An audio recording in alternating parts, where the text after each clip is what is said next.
আয়ুষের অজান্তেই এবার কুসুমের প্রেমে বাধা পড়ে গেল আয়ুষ। হ্যাঁ বন্ধুরা, ভিডিওতে লাইক দিয়ে দেখতে থাকুন। যে মুহূর্তে কিনা পরদিনই ঈশান এবং দেবলীনার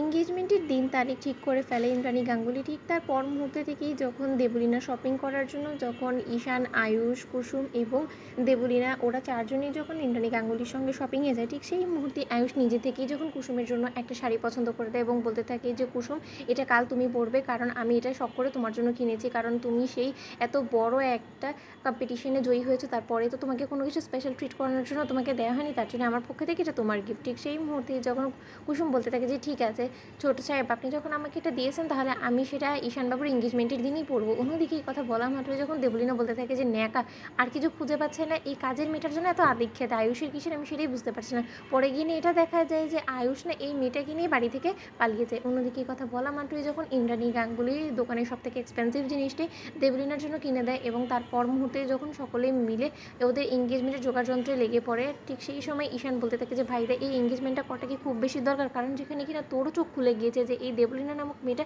আমাদের বাড়ির জন্য মোটেও ভালো না, অথচ তার সত্ত্বেও তুই মনে প্রাণে চাস যে তোর ভাইয়ের জীবনটা তছনছ হয়ে যাক। অন্যদিকে আয়ুষ যখন বলতে থাকে যে দেখ ঈশান, আমি খুব ভালো করেই জানি যে তোর মধ্যে এখনও পর্যন্ত দ্বিধাদ্বন্দ্ব চলছে দেবলীনাকে নিয়ে, কিন্তু তার সত্ত্বেও তুই আমার কথা একবার বিশ্বাস কর।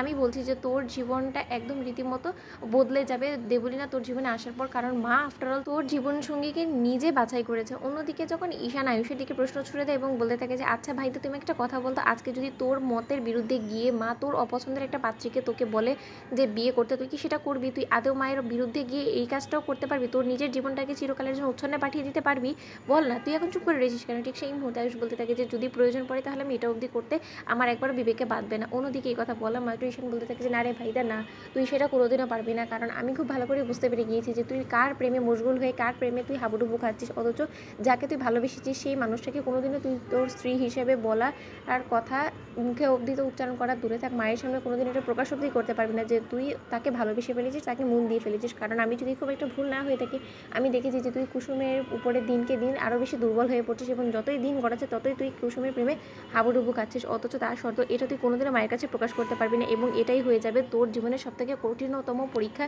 যে তুই কোনোভাবেই মায়ের পছন্দ করা পাত্রীকে নিজের জীবনে অ্যাকসেপ্টও করতে পারবি না, অন্যদিকে তুই কুসুমকে ছাড়তেও পারবি না। তখন আমি ফাইদা তোকে প্রশ্ন করবো যে তোর জীবনের উথাল পাথালটাকে তুই কী করে সামলাবি? অন্যদিকে কথা বলা মাত্রই যখন আয়ুষ বলতে থাকে যে আমি যাকে মন দিয়েছি, আমি যাকে ভালোবেসেছি, তাই সেই মানুষটাকে আমার নিজের করে পেতে হলে আমাকে অনেকটা পরিশ্রম করতে হবে এবং তার থেকেও বড় কথা অনেকটা চ্যালেঞ্জের সম্মুখীন হতে হবে, কারণ আমি খুব ভালো করেই জানি যে আমার মন যাকে চায়, আমি যাকে ভালোবেসেছি সেই মানুষটাকে মা কোনোদিনও ভালো মনে অ্যাকসেপ্ট করে নেবে না, কারণ তার সঙ্গে আমাদের জমিন আকাশ পাতাল তফাৎ। তো বন্ধুরা লাইক এবং শেয়ার করে সাবস্ক্রাইব করতে ভুলো না।